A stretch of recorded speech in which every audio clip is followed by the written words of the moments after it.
The Fed met 2 days ago or 3 days ago, but they spoke 2 days ago on the 19th and said that they are not going to raise the Fed funds rate.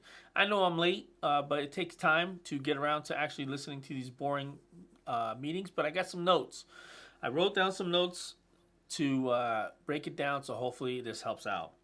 So real quick, the Fed's obviously keeping the Fed funds rate the same. They're not moving it at all. So it's 4.25 to 4.5. The Fed chair, he had mentioned that there's four things that are important to him when taking a look at raising or lowering the Fed funds rate. One is trade, immigration, fiscal policy, and regulation. He's taking all that very important, huge thing that he's taking into consideration is trade, because obviously let's take a look. Let's realize that we're in a trade war right now with every country in the world. It seems like.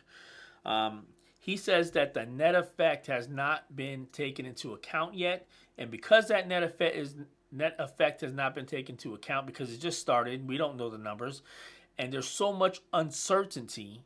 Because of the uncertainty, he doesn't want to make a move either way. Just keep it where it's at. Let's see where the cards lie and take it from there. If he needs to lower the Fed funds rate, he can.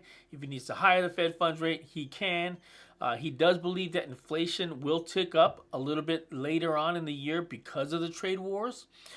So he's a little bit pessimistic about that. However, still opening the door for at least one, maybe even two lowering of the Fed funds rate later on in this year.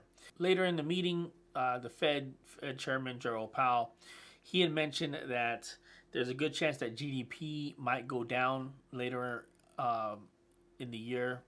He says that's another reason for him not to want to rush to make any decisions. We know that the economy is asking him to cut the Fed rates hike. However, he's leaving everything the same, like I said earlier. So there you have it. That's essentially what he's saying, a whole lot of nothing.